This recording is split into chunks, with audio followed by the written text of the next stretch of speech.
नमस्कार दोस्तों, स्वागत है आपका study for public service commission में आरआरबी एनटीपीसी ग्रेजुएशन और अंडर ग्रेजुएशन लेवल की पीवाईक्यू सीरीज का आज हम जो है 8वां भाग यहाँ पे डिस्कस करने वाले हैं। इससे पहले 7 पार्ट आ चुके हैं। अगर आपने उन 7 पार्टों को नहीं देखा है तो डेफिनेटली पहले आप उन 7 पार्ट्स को देखिएगा, उसके बाद ये 8वां पार्ट डिस्कस कीजिएगा, क्योंकि यहाँ पर हमने जो है स्टैटिक प्लस करंट दोनों को मिलाकर बहुत अच्छा कॉम्बिनेशन आपको यहाँ पे डिस्कस करवाया है। ये पीवाईक्यू 125 टोटल शिफ्ट में क्वेश्चन पेपर लिया गया था 2021 के अंदर, जो 2019 के अंदर नोटिफिकेशन आया था एनटीपीसी का आरआरबी के द्वारा। आप सभी जानते हैं स्टेज 1 के अंदर 40 क्वेश्चन जीके जीएस के पूछे जाते हैं और ये एग्जाम पॉइंट ऑफ व्यू के पॉइंट ऑफ व्यू से जो है काफ़ी इंपॉर्टेंट हो जाते हैं। इसी को ध्यान में रखते हुए हमने जो है टोटल 125 शिफ्ट को जो है प्रिपेयर कर लिया है और यहाँ पे जो है सारी शिफ्टों के जो हम पीडीएफ है वो बना के ले आए हैं। तो आपको ये जो पीवाईक्यू सीरीज है इसको अंत तक जरूर देखना है, जिससे आपको एग्जाम में बहुत ज़्यादा हेल्प मिल सके। और इसके साथ ही हम संडे को जो है एक स्टैटिक जीके का वीडियो भी स्टार्ट करने की सोच रहे हैं। तो आप कमेंट सेक्शन में ज़रूर बताइएगा क्या हमें स्टैटिक जीके का पोर्शन भी शुरू करना चाहिए या फिर नहीं करना चाहिए, और साथ में मैथ की पीवाईक्यू क्लास जैसे जीके की चल रही है ऐसी करनी चाहिए या फिर नहीं करनी चाहिए। और ये वीडियो जो है रोज़ रात को 8 बजे आ जाता है। यहाँ पे मैं लिख देता हूँ, रोज़ रात को 8 बजे ये वीडियो आ जाता है। 40 से 45 मिनट का होता है, तो ये 40 से 45 मिनट आप जरूर निकालिएगा एक दिन में, कोई ज़्यादा नहीं होते। 40 से 45 मिनट आप वैसे भी वेस्ट कर देते हैं, लेकिन अगर इस पूरी वीडियो सीरीज को आपने देख लिया तो डेफिनेटली 30 से 35 मार्क्स के बीच में जो है आप आराम से अपनी जीके जीएस में जो है मार्क्स ले जाएंगे, जिससे आपके स्टेज 1 के सिलेक्शन पास होने के जो है बेहद गोल्डन चांस हो जाएंगे। तो चलिए आज के वीडियो सेशन की हम शुरुआत कर लेते हैं। क्वेश्चन नंबर फर्स्ट में कहा गया है, निम्नलिखित में से कौन सरकारी विधेयक को प्रस्तावित कर सकता है। तो कौन जो है सरकारी विधेयक को प्रस्तावित कर सकता है, तो ये ऑप्शन नंबर डी करेक्ट हो जाएगा। संसद के किसी भी सदन के जो मंत्री हैं वो सरकारी विधेयक को जो है प्रस्तावित कर सकते हैं। बात कर लेते हैं, यहाँ पे पॉलिटी से क्वेश्चन आया, तो जो संसद है, संसद का गठन किसके अंदर है? संसद का जो गठन है वो हो जाएगा हमारे अनुच्छेद 79 के अंदर।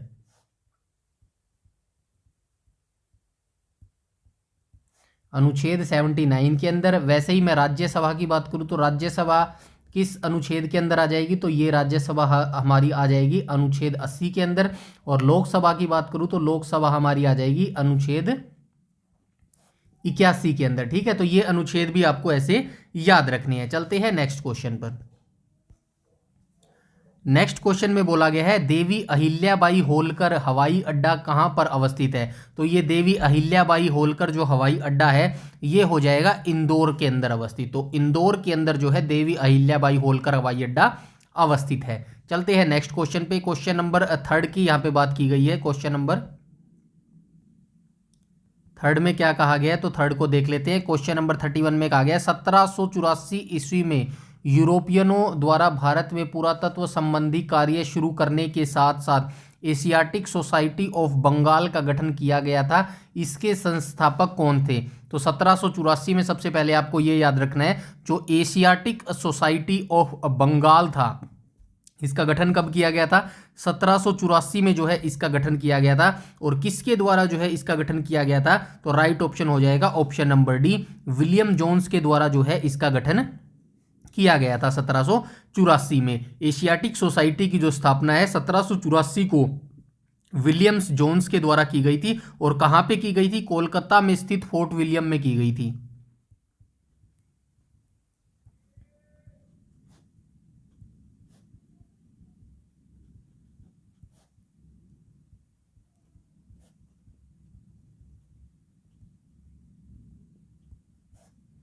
फोर्ट विलियम में स्थापना की गई। ठीक है, चलते हैं नेक्स्ट क्वेश्चन पे। क्वेश्चन नंबर 4 में बोला गया है, भारत का सबसे पुराना व्यापार संघ संगठन कौन सा है। तो भारत का जो सबसे पुराना व्यापार संगठन है ये हो जाएगा ऑप्शन नंबर बी, AITUC जो है भारत का सबसे पुराना व्यापार संगठन हो जाएगा। ये जितने भी संगठन यहाँ पे दिए गए हैं ये शॉर्ट फॉर्म में दिए गए हैं, इनको भी हम थोड़ा सा डिस्कस कर लेते हैं। सबसे पहले हम बात करेंगे AITUS। कहाँ है AITUS? AITUC होगा यहाँ पे, ठीक है। एक सेकंड, तो AITUC की बात कर लेते हैं। सबसे पहले AITUC की स्थापना जो इसकी फुल फॉर्म हो जाएगी ऑल इंडिया ट्रेड यूनियन, मैं लिख देता हूं all India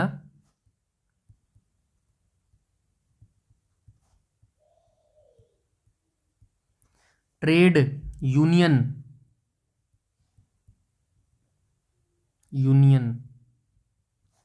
Congress.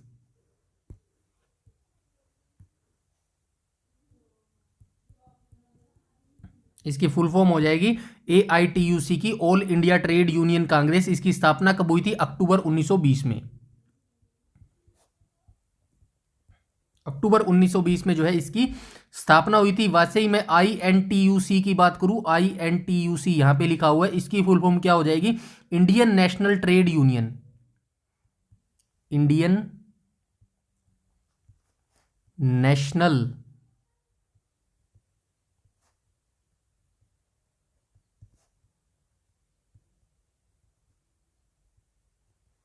Trade union Congress.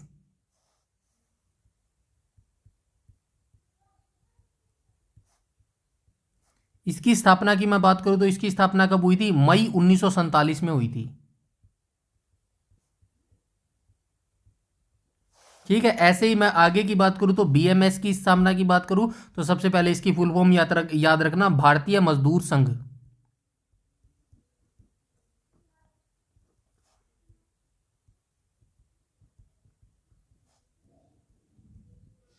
भारतीय मजदूर संघ। और इसकी स्थापना कब हुई थी? तो भारतीय मजदूर संघ की स्थापना हुई थी जुलाई 1955 में।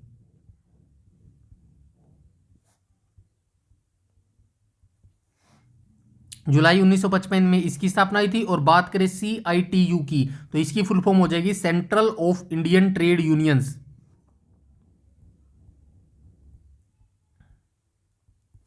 Central of Indian trade union.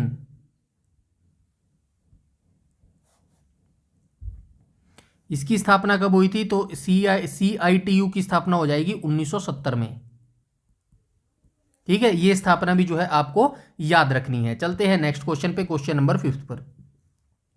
Question number 5 में कहा गया रमन मैग्सेसे पुरस्कार से सम्मानित होने वालों में से एक है। तो इनमें से कौन से व्यक्ति है जो रमन मैग्सेसे पुरस्कार से सम्मानित हुए हैं? तो क्वेश्चन नंबर 5 का जो है राइट ऑप्शन हो जाएगा ऑप्शन नंबर ए, यानी कि अरविंद केजरीवाल जो है रमन मैग्सेसे पुरस्कार से सम्मानित हो चुके हैं। बात ये इंपॉर्टेंट नहीं है कि अरविंद केजरीवाल सम्मानित हुए रमन मैग्सेसे, इंपॉर्टेंट ये है कि रमन मैग्सेसे पुरस्कार की जो शुरुआत है वो कब हुई थी। तो यहाँ पे देख लेते हैं रमन मैग्सेसे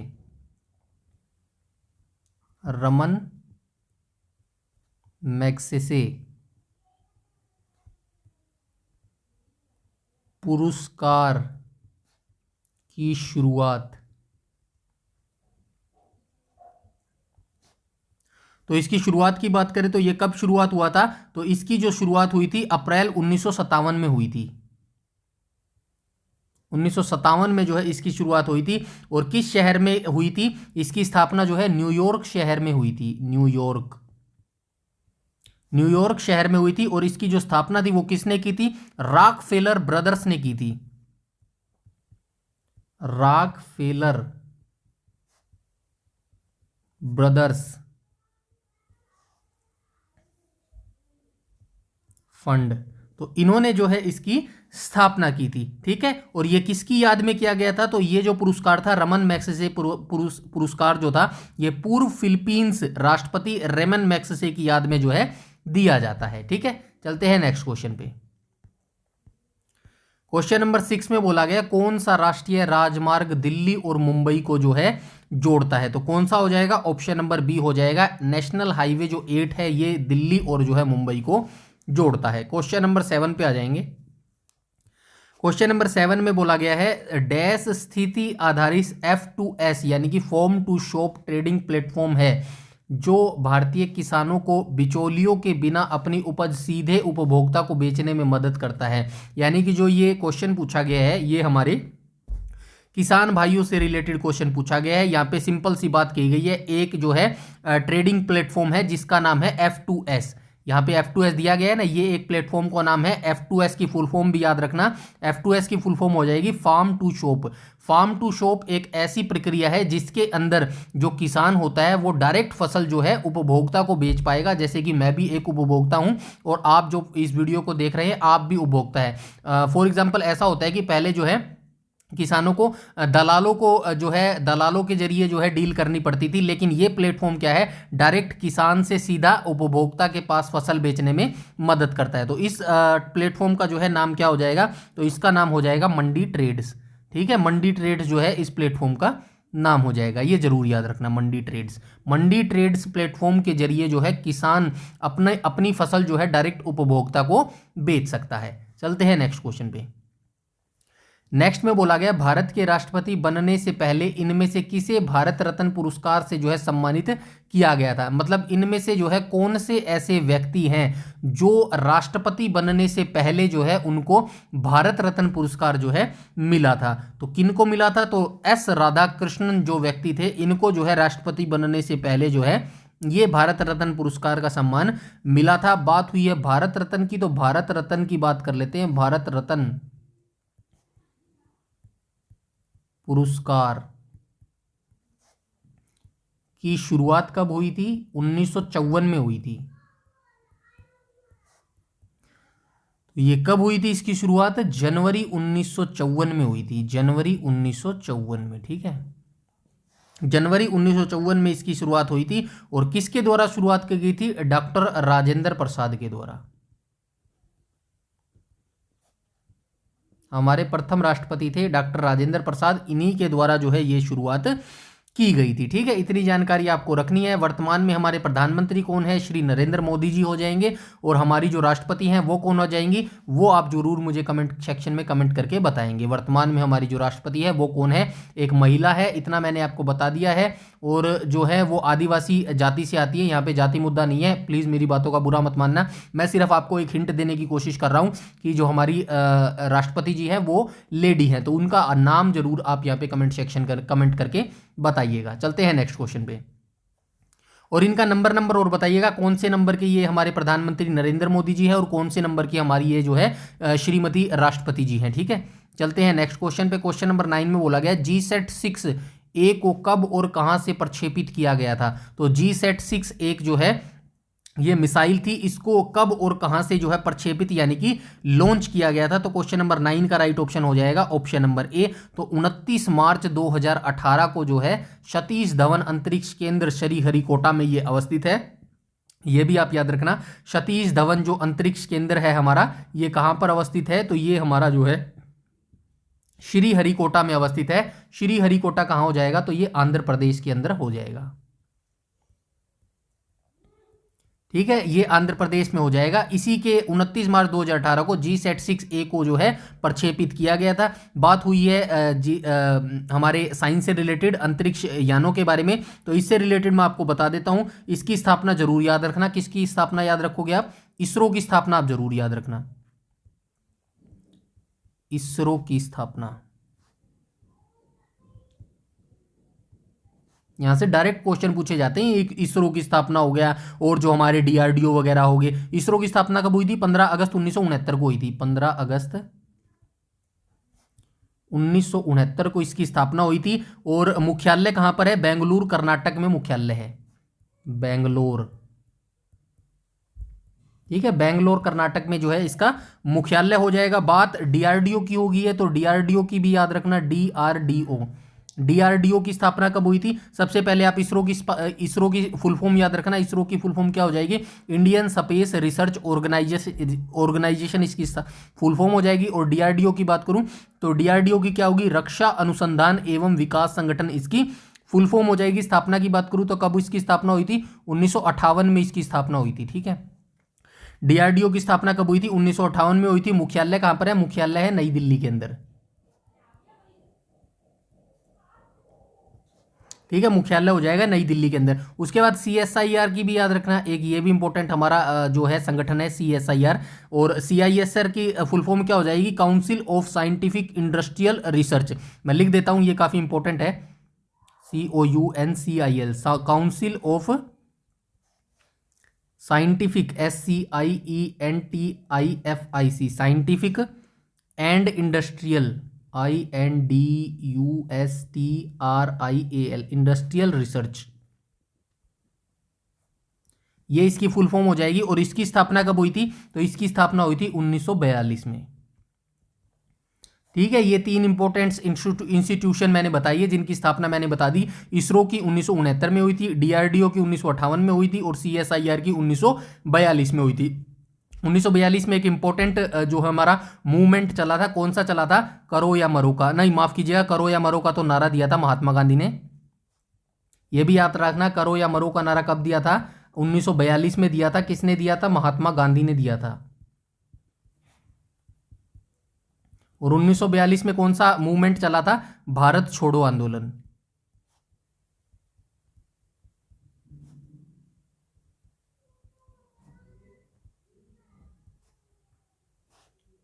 ठीक है, चलते हैं नेक्स्ट क्वेश्चन पे।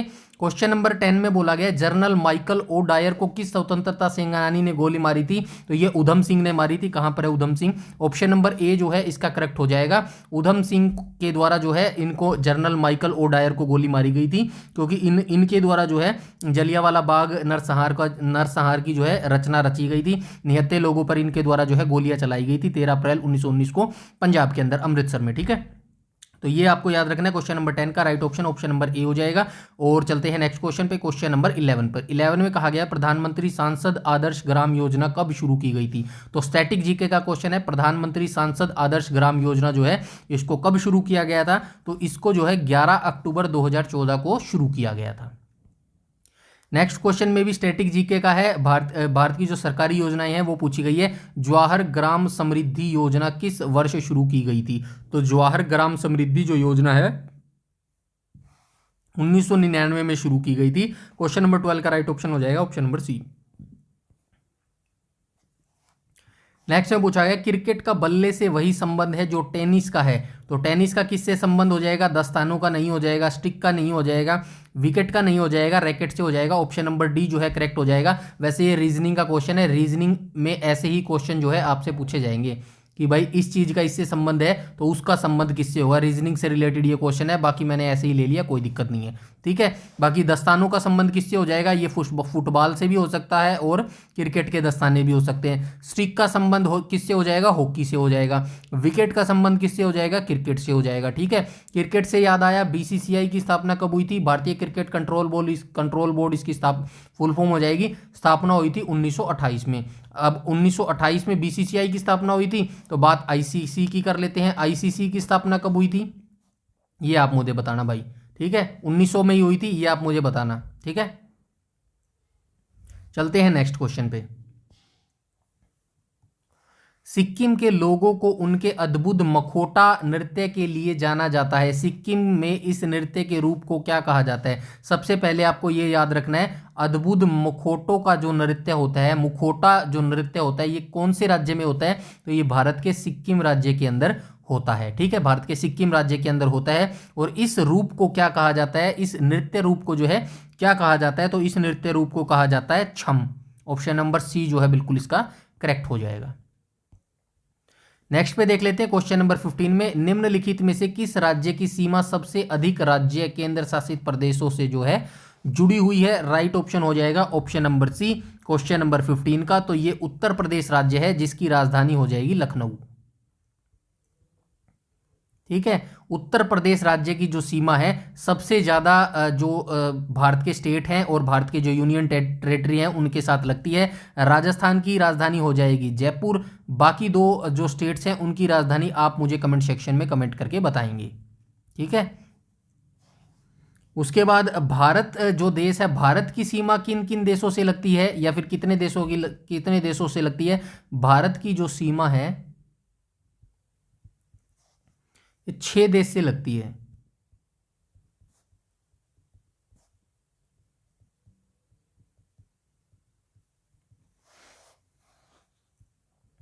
चलो मैं बोल नहीं देता, बोल देता हूँ, आप याद रख लेना। पाकिस्तान से लगती है, चीन से लगती है, नेपाल से लगती है, भूटान से लगती है, म्यांमार से लगती है और बांग्लादेश से लगती है। और बांग्लादेश के साथ जो है सर्वाधिक लंबी सीमा रेखा भारत की लगती है। ठीक है। क्वेश्चन नंबर 16 की बात करें तो अक्टूबर 2018 में भारतीय वैज्ञानिकों ने किसानों के लिए विषैले कीटनाशकों से बचाव करने हेतु डैश नामक जेल विकसित किया था। तो ये अक्टूबर 2018 में विकसित किया गया था। भारतीय वैज्ञानिकों ने किसानों के लिए विषैले जो कीटनाशक होते हैं जो फसलों को खराब कर देते हैं, उनको उनसे बचाव के लिए एक जो है जेल विकसित किया था। इस जेल का क्या नाम था? तो इस जेल का जो नाम था पॉलीओक्साइन जो है इस जेल का नाम था। ऑप्शन नंबर सी करेक्ट हो जाएगा क्वेश्चन नंबर 16 का। क्वेश्चन नंबर 17 में बोला गया मानचित्र या चार्ट पर मौजूद एक काल्पनिक रेखा या एक रेखा जो समुद्री जल जैसी जल सतह के नीचे समान गहराई वाले सभी बिंदुओं को जोड़ती है, उसे क्या कहा जाता है? तो इसको क्या कहा जाता है? तो इसको जो है आइसोबाथ बोला जाता है। ऑप्शन नंबर बी जो है बिल्कुल करेक्ट हो जाएगा। ये स्टैटिक जीके का क्वेश्चन है, ऐसे ही आपको याद रखना पड़ेगा। मानचित्र या चार्ट पर मौजूद एक काल्पनिक रेखा या एक रेखा जो समुद्री जल जैसी जल सतह के नीचे समान गहराई वाले सभी बिंदुओं को जोड़ती है, उसको आइसोबाथ बोला जाता है। नेक्स्ट में बात करें क्वेश्चन नंबर 18 में मांसाहारी पौधा नहीं है, तो इनमें से जो है कौन सा मांसाहारी पौधा नहीं है? तो राइट ऑप्शन हो जाएगा ऑप्शन नंबर बी, यानी कि टाइगर लिली जो पौधा है ये एक मांसाहारी पौधा नहीं है। चलते हैं नेक्स्ट क्वेश्चन पे। क्वेश्चन नंबर 19 में बोला गया है निम्नलिखित में से कौन सा नवीकरणीय ऊर्जा का एक रूप है? तो नवीकरणीय ऊर्जा का रूप क्या है? तो नवीकरणीय ऊर्जा सबसे पहले आप क्या याद रखना है? नवीकरणीय ऊर्जा कौन सी होती है? जिसको दोबारा बनाया जा सकता है उसको नवीकरणीय ऊर्जा बोला जाता है। और अनवीकरणीय ऊर्जा कौन सी होगी? जिसको दोबारा बनाया नहीं जा सकता। जैसे कि एग्जांपल हो गया हमारा पेट्रोल, पेट्रोल को दोबारा जो है बनाया नहीं जाएगा। ये कुछ लिमिट समय का के लिए ईंधन है हमारा पेट्रोल, जिसको बाद में नहीं बनाया जा सकता। तो ये नवीकरणीय ऊर्जा का एक रूप कौन सा हो जाएगा? क्वेश्चन नंबर 19 का जो है राइट ऑप्शन हो जाएगा ऑप्शन नंबर ए। सौर ऊर्जा जो है ये हमारा नवीकरणीय ऊर्जा का स्रोत है, इसको बार बार जो है बनाया जा सकता है। चलते हैं नेक्स्ट क्वेश्चन पे। क्वेश्चन नंबर 20 किस ब्रिटिश प्रधानमंत्री ने क्रिप्स मिशन को जो है भारत भेजा था? सबसे पहले क्रिप्स मिशन की बात कर लेते हैं। तो क्रिप्स मिशन जो है भारत कब आया था? तो ये 1942 में आया था। क्रिप्स मिशन कब आया था? ये क्रिप्स मिशन ये आया था मार्च 1942 में। मार्च 1942 में आया था। और किसने इसको भेजा था? तो ऑप्शन नंबर जो है बी करेक्ट हो जाएगा। विंस्टन चर्चिल ने जो है क्रिप्स मिशन को भारत में भेजा था। और इसका नेतृत्व किसने किया था? स्टैफोर्ड क्रिप्स ने नेतृत्व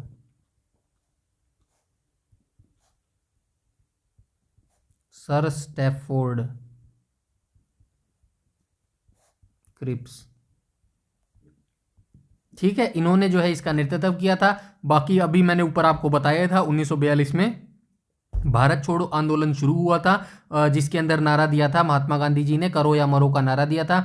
और यहाँ से जो है इनको पता लग गया था कि अब हमें भारत छोड़ना होगा अंग्रेजों को। और 15 अगस्त 1947 को जो है हमारा अब देश जो है आज़ाद हो गया था।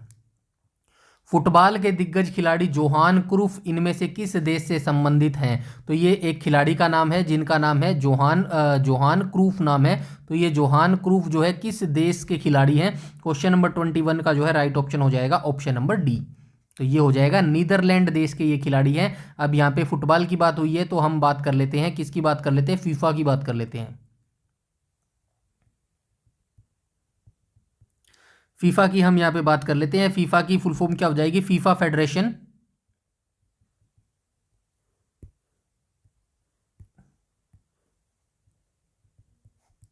फीफा फेडरेशन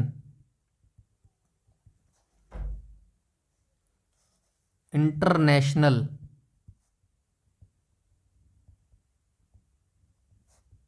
डी फुटबॉल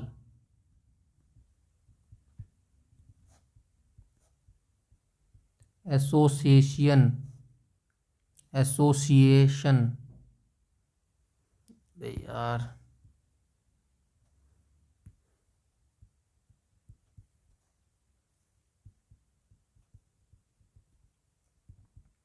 ये इसकी फुल फॉर्म हो जाएगी FIFA federation international D football association. इसकी स्थापना कब हुई थी? तो इसकी स्थापना 1904 में हुई थी। 1904 में इसकी स्थापना हुई थी। कहां पर हुई थी? पेरिस, फ्रांस में।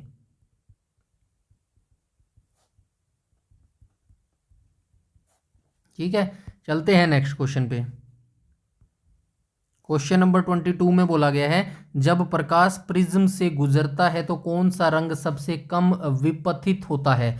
तो जब प्रकाश प्रिज्म से गुजरता है तो कौन सा रंग जो सबसे कम है वो विपथित होता है? कौन सा जो सबसे रंग है वो विपथित होता है? क्वेश्चन नंबर 22 का राइट ऑप्शन हो जाएगा ऑप्शन नंबर सी, लाल रंग जो है वो सबसे कम विपथित होता है।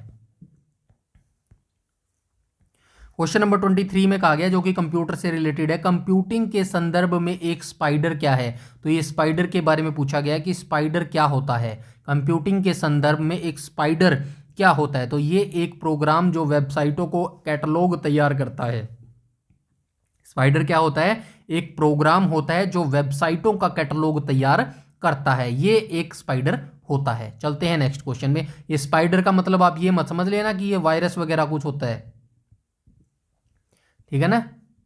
ये वेबसाइटों के लिए एक कैटलॉग जो है वो तैयार करता है। चलते हैं नेक्स्ट क्वेश्चन पे। और क्वेश्चन नंबर 24 में बोला गया, लिविंग प्लेनेट रिपोर्ट 2020 के अनुसार डैश में वन्य जीव आबादी में सर्वाधिक गिरावट देखी गई है। इस क्वेश्चन से पहले मुझे एक क्वेश्चन का आंसर देना। कल ही ये जो है लिस्ट जारी की गई है, कौन सा रैंकिंग शुरू की गई है? भ्रष्ट देशों की लिस्ट में, भ्रष्टाचार सूचकांक।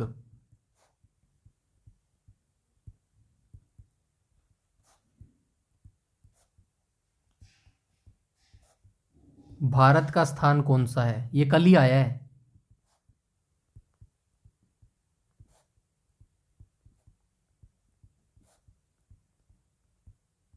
ठीक है, ये आप मुझे कमेंट सेक्शन में कमेंट करके बताएंगे। मैंने इतना बता दिया है, 3 स्थान जो है और वो नीचे चला गया है भारत। ठीक है, पहले पे वही जो है नॉर्वे और स्वीडन ऐसे देश हैं, बट भारत का जो 3 रैंक है वो और गिर गया है, मतलब 3 रैंक जो है भारत की और ख़राब हो गई है। वो कमेंट करके आपको बताना है कि भारत कौन सी रैंक पर आया है भ्रष्टाचार सूचकांक में 2025 के अंदर। ठीक है, अब बात कर लेते हैं क्वेश्चन की। तो क्वेश्चन नंबर 24 का राइट ऑप्शन हो जाएगा ऑप्शन नंबर बी, यानी कि Latin America. Living planet report 2020 के अनुसार लैटिन अमेरिका में वन्य जीव आबादी में जो है सर्वाधिक गिरावट देखी गई है। ठीक है, और लिविंग प्लेनेट रिपोर्ट जो है world wide fund for nature के द्वारा जो है प्रकाशित की जाती है। और कब से प्रकाशित की जा रही है? 1998 से जो है इस रिपोर्ट को प्रकाशित किया जा रहा है। ठीक है, चलते हैं नेक्स्ट क्वेश्चन पे। क्वेश्चन नंबर 25 में बोला गया, जुलाई 2017 में भारत की पहली सौर ऊर्जा संचालित ट्रेन को डैश के रेलवे स्टेशन से जो है शुरू किया गया था। तो सबसे पहले आपको याद रखना है, भारत की पहली सौर ऊर्जा संचालित जो ट्रेन थी, इसको कब शुरू किया गया था? जुलाई 2017 में इसको शुरू किया गया था। अब बात करते हैं किस स्टेशन से जो है इसको शुरू किया गया था। तो इसको जो शुरू किया गया था, ये दिल्ली की नई दिल्ली रेलवे स्टेशन से जो है इसको शुरू किया गया था। ठीक है, चलते हैं नेक्स्ट क्वेश्चन पे। और नेक्स्ट क्वेश्चन में बोला गया है क्वेश्चन नंबर 26, जो कि कंप्यूटर से रिलेटेड है। कपकेक, डोनट, एक्लेयर, फ्रायो और जिंजब्रेड विभिन्न डैश संस्करणों के लिए कूटबद्ध नाम है। तो ये जितने भी ऊपर नाम दिए गए हैं, किसके संस्करणों के लिए नाम है ये? क्या पियानो के नाम है, सीए के नाम है, कंप्यूटर के नाम है, या फिर एंड्रॉयड के नाम है? क्वेश्चन नंबर 26 का राइट ऑप्शन हो जाएगा ऑप्शन नंबर डी, यानी कि ये जितने भी नाम ऊपर दिए गए हैं ये एंड्रॉयड के नाम है, यानी कि एंड्रॉयड के संस्करणों के नाम है, एंड्रॉयड के वर्जन्स के नाम है। इंग्लिश में तो समझते होगे ना, वर्जन्स के नाम है ये एंड्रॉयड वर्जन के, ANDROID। ठीक है, चलते हैं नेक्स्ट क्वेश्चन पे। क्वेश्चन नंबर 27 में बोला गया, बांस में फूल आना डैश का कारण बनता है। तो बांस में फूल आना का कारण क्या होता है? तो ये चूहों की आबादी में जो है वृद्धि हो जाती है। ये नॉर्थ ईस्ट की साइड जो है, हमारा भारत के नॉर्थ ईस्ट राज्यों में ये देखने को मिलता है। और इसको एक जो है, जो क्या बोलते हैं उसको, एक अपशगुन सा मानते हैं, मतलब घटिया सा त्योहार मानते हैं। मतलब बांस में फूल आना एक कहावत है कि भाई चूहों की आबादी में जो है वृद्धि होने लगती है। ठीक है, क्वेश्चन नंबर 28 में बोला गया है, निम्नलिखित में से कौन सा भारतीय स्मारक यूनेस्को की विश्व धरोहर स्थलों की सूची में शामिल है। तो नीचे चार ऑप्शन दिए गए हैं, इनमें से कौन सा ऐसा स्थल है जो भारतीय स्मारक यूनेस्को की विश्व धरोहर स्थलों की सूची में शामिल है। वैष्णो देवी तो नहीं है, इतना तो कंफर्म है, आपको भी कंफर्म होगा। बात कर लेते हैं अक्षरधाम, ये दिल्ली के अंदर मंदिर है, ये भी नहीं है। बचे सी और बी, तो इनमें से मैं भी कंफ्यूज हूँ भाई, सी भी हो सकता है, बी भी हो सकता है, लेकिन बी कंफर्म है, इतना मेरे को पता है और आपको भी पता है। खजुराहो का जो मंदिर है ये विश्व धरोहर की सूची में शामिल डेफिनेटली है। तो राइट ऑप्शन हो जाएगा ऑप्शन नंबर बी, यानी कि क्वेश्चन नंबर 28 का राइट ऑप्शन हो जाएगा ऑप्शन नंबर बी। संयुक्त राष्ट्र शैक्षिक वैज्ञानिक और सांस्कृतिक संगठन, ये किसकी फुल फॉर्म हो जाएगी, यूनेस्को की फुल फॉर्म हो जाएगी। मैं यहाँ पे लिख भी देता हूँ। तो यूनेस्को की फुल फॉर्म क्या हो जाएगी, संयुक्त राष्ट्र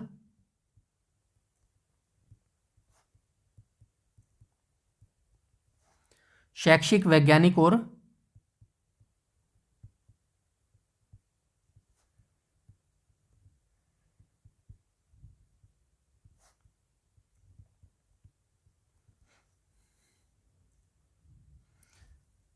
सांस्कृतिक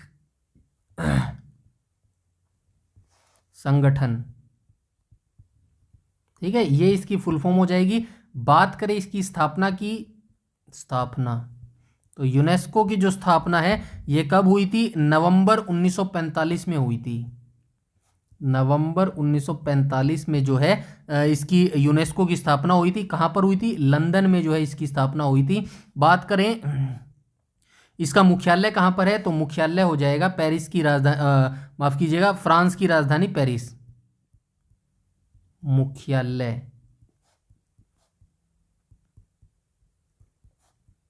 पेरिस में जो है इसका मुख्यालय हो जाएगा। ठीक है, इतनी जानकारी आपको इस क्वेश्चन के बारे में होनी चाहिए। चलते हैं नेक्स्ट क्वेश्चन पे, और नेक्स्ट में बोला गया क्वेश्चन नंबर 29 में, निम्नलिखित राष्ट्रवादी नेताओं में से कौन मराठी समाचार पत्र केसरी के संस्थापक और संपादक थे। काफी इजी है, इनके द्वारा दो जो है समाचार पत्र निकाले गए थे। कौन कौन से निकाले गए थे, एक तो केसरी निकाला गया था और दूसरा मराठा निकाला गया था। केसरी और मराठा, और इनकी लैंग्वेज भी आप याद रखना। केसरी को किस लैंग्वेज में लिखा गया था, केसरी को मराठी लैंग्वेज में लिखा गया था, मराठी भाषा। और बात करूं मराठा को, तो मराठा को किस लैंग्वेज में लिखा गया था, मराठा को जो है अंग्रेजी लैंग्वेज में लिखा गया था। ठीक है, अंग्रेजी लैंग्वेज में लिखा गया था। और किसके द्वारा, ये संस्थापक कौन थे इन दोनों ही समाचार पत्रों के, तो ये थे बाल गंगाधर तिलक। ठीक है, चलते हैं नेक्स्ट क्वेश्चन पे। क्वेश्चन नंबर 30 में बोला गया, यूरोपीय संघ की प्रेरक शक्ति और कार्यकारी निकाय क्या है। तो यूरोपीय संघ की प्रेरक शक्ति और कार्यकारी निकाय जो है ये हो जाएगा ऑप्शन नंबर सी, यूरोपीय आयोग हो जाएगा। बात करें यूरोपीय संघ की, तो यूरोपीय संघ की स्थापना कब हुई थी, 1993 में जो है स्थापना हुई थी, और मुख्यालय जो है बेल्जियम के ब्रसेल्स में जो है इसका मुख्यालय हो जाएगा। ठीक है, चलते हैं नेक्स्ट क्वेश्चन पे। क्वेश्चन नंबर 31 में बोला गया, निम्नलिखित में से किस पादप समूह में फल के अंदर बीज मौजूद होते हैं। तो निम्नलिखित में से किस पादप समूह के अंदर जो है फल के अंदर बीज मौजूद होते हैं। क्वेश्चन नंबर 31 का राइट ऑप्शन हो जाएगा ऑप्शन नंबर ए। तो ये आवर्त बीजी पादप समूह के अंदर जो है फल के अंदर ही जो है बीज मौजूद होते हैं। क्वेश्चन नंबर 32 की बात करूं तो माइकल जैक्सन के 1991 के हिट गाने ब्लैक और व्हाइट के म्यूजिक वीडियो में प्रस्तुत एकमात्र भारतीय नृत्य रूप कौन सा था। तो नृत्य रूप एक, मतलब माइकल जैक्सन ने 1991 में एक हिट गाने ब्लैक एंड व्हाइट के म्यूजिक वीडियो में प्रस्तुत एकमात्र भारतीय नृत्य रूप कौन सा था। मतलब जो उन्होंने नृत्य किया था उसमें एक शैली आई होगी और उस शैली को भारतीय नृत्य शैली के रूप में जाना जाता है। तो वो कौन सी थी, तो वो हो जाएगी ओडिसी। क्वेश्चन नंबर 32 का जो है राइट ऑप्शन हो जाएगा ऑप्शन नंबर डी, यानी कि ओडिसी। बात करें कथकली की, तो कथकली कहाँ की है, तो ये भारत के केरल राज्य का शास्त्रीय नृत्य है।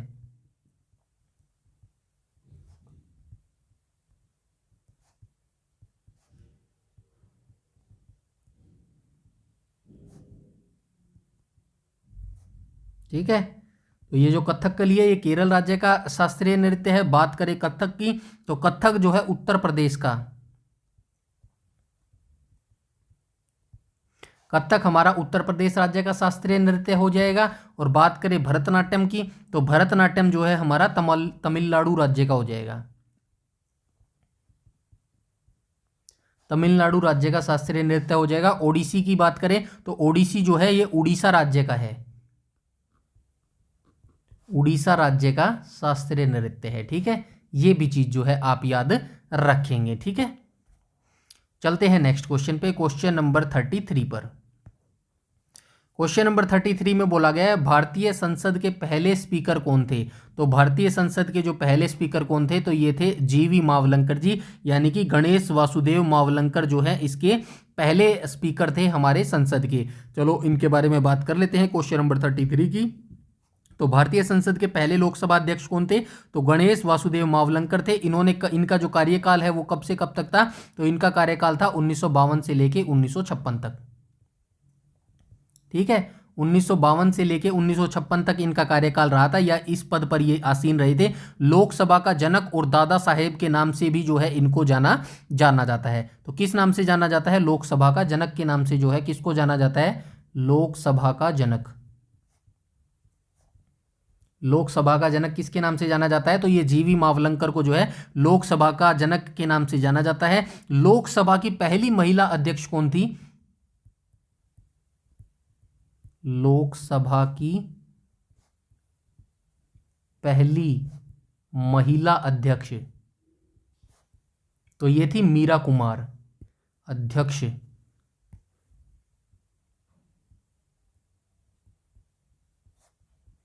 तो ये कौन थी, ये थी मीरा कुमार। तो इनका नाम था मीरा कुमार, और ये कब से कब तक बनी थी, 2009 से 14 तक। 2009 से 14 तक ये बनी थी, और ये 15वीं अध्यक्ष थी। ठीक है, 15वें नंबर की ये बनी थी। चलते हैं नेक्स्ट क्वेश्चन पे, क्वेश्चन नंबर 34 में कहा गया है हेनरी बैकुरल ने निम्नलिखित में से किसकी खोज की थी। तो हेनरी बैकुरल ने जो है रेडियोधर्मिता की खोज की थी। तो ये आपको याद रखना है, हेनरी बैकुरल के द्वारा जो है किसकी खोज की गई थी, तो हेनरी बैकुरल के द्वारा जो है रेडियोधर्मिता की खोज की गई थी। बाकी ऑप्शनों के बारे में भी हम बात कर लेते हैं। तो हेनरी बैकुरल ने रेडियोधर्मिता की खोज कब की थी, 1896 में की थी। ठीक है, 1896 में जो है रेडियोधर्मिता की खोज किसके द्वारा की गई थी, हेनरी बैकरेल के द्वारा की गई थी। चलते हैं नेक्स्ट क्वेश्चन पे, क्वेश्चन नंबर 35 में कहा गया है इनमें से किसे भारत में सिविल सेवाओं के जनक के रूप में जो है जाना जाता है। तो ऑब्वियसली चार्ल्स कार्नवालिस जो है इसके राइट ऑप्शन हो जाएंगे। क्वेश्चन नंबर 35 का राइट ऑप्शन हो जाएगा ऑप्शन नंबर ए। भारत में सिविल सेवाओं के जनक के रूप में जो है लॉर्ड कार्नवालिस को जाना जाता है। भारतीय सिविल सेवा के लिए पहली परीक्षा कहाँ आयोजित की गई थी, तो ये पहली परीक्षा जो है, पहली परीक्षा IAS की कहाँ आयोजित की गई थी, ये लंदन के अंदर आयोजित की गई थी। ठीक है, लंदन के अंदर आयोजित की गई थी। और भारतीय सिविल सेवा में शामिल होने वाले पहले भारतीय कौन थे, तो ये सत्येंद्र नाथ टैगोर थे।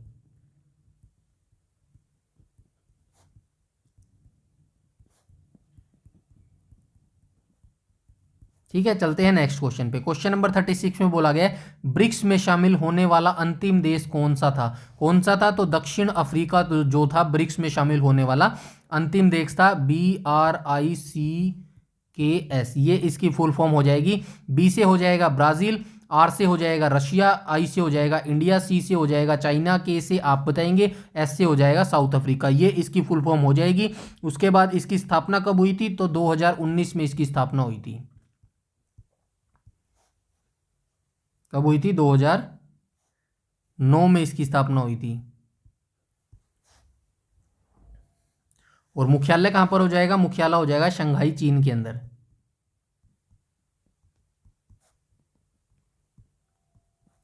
चलते हैं नेक्स्ट क्वेश्चन पे, क्वेश्चन नंबर 37 में बोला गया है हुंगल कश्मीरी बारहसिंगा किस वन्यजीव अभ्यारण्य में पाए जाते हैं। तो ये हंगुल है, एक प्राणी है जिसको कश्मीरी बारहसिंगा के नाम से जाना जाता है। ये किस अभ्यारण्य या फिर किस राष्ट्रीय उद्यान के अंदर पाया जाता है, तो ये पाया जाता है दाचीगाम अभ्यारण्य के अंदर। तो जाहिर सी बात है दाचीगाम राष्ट्रीय उद्यान है, ये कहां पर अवस्थित है, जम्मू कश्मीर के अंदर अवस्थित है।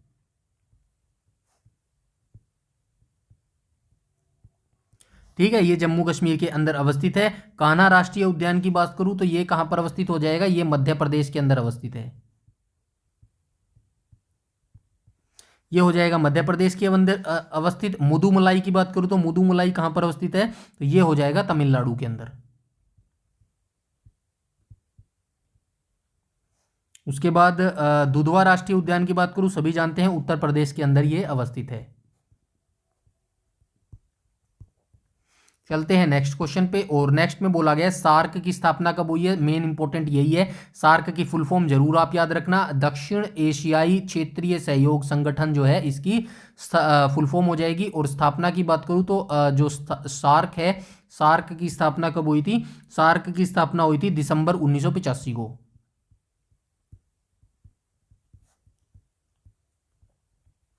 दिसंबर 1985 को इसकी स्थापना हुई थी। कहां पे हुई थी, ढाका बांग्लादेश में।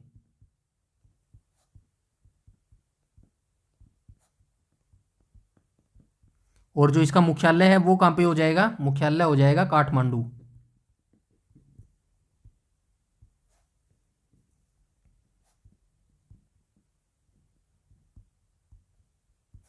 नेपाल।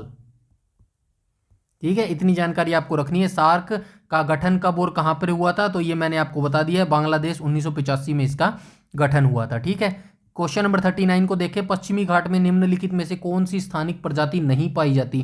तो इनके अंदर कौन सी प्रजाति है जो पश्चिमी घाट के अंदर नहीं पाई जाती। क्वेश्चन नंबर 39 का राइट ऑप्शन हो जाएगा ऑप्शन नंबर सी, यानी कि हिस्पिड जो है ये प्रजाति पश्चिमी घाट के अंदर नहीं पाई जाती। चलते हैं नेक्स्ट क्वेश्चन, जो कि आज का लास्ट क्वेश्चन है। हिमालय में धौलाधार पर्वतमाला डैश का एक भाग है। तो ये धौलाधार पर्वतमाला जो है ये किस हिमालय का किस भाग की किस श्रेणी का जो है एक भाग हो जाएगा। 40 का राइट ऑप्शन हो जाएगा ऑप्शन नंबर डी, यानी कि निम्न हिमालय सबसे जो नीचे है उसका ये एक पार्ट हो जाएगा धौलाधार हिमालय। ये क्वेश्चन के आंसर भी यहाँ पे दिए गए हैं, आप चाहें तो यहाँ से मिलान भी कर सकते हैं। ठीक है, ये आज का जो है 8th पार्ट हमने यहाँ पे डिस्कस किया है। आई होप आपको वीडियो अच्छी लगी होगी। बस आपको लाइक और शेयर करना है, जिस भी ग्रुप से आप जुड़े हैं तो वहाँ पे आपको इस वीडियो को शेयर करना है, ताकि सभी बच्चों को जो है लाभ मिल सके इसका। चैनल पर पहली बार विजिट कर रहे हैं तो चैनल को सब्सक्राइब कर लीजिएगा और बेल आइकन बटन को टैप कर लीजिएगा, ताकि समय पर आपको सारी नोटिफिकेशन मिलती रहे। यूट्यूब पर अगर आप हमें फॉलो करते हैं और अगर आपको ये PDF बिल्कुल फ्री में चाहिए तो आप हमारे टेलीग्राम से जुड़ जाइएगा, जिसका लिंक आपको वीडियो के डिस्क्रिप्शन में मिल जाएगा। वहां से टेलीग्राम को ज्वाइन करके सारी PDF जो है आप बिल्कुल फ्री में एक्सेस कर पाएंगे। और इस वीडियो को जो है रोज रात को 8 बजे पब्लिश कर दिया जाता है, रोज 8 बजे।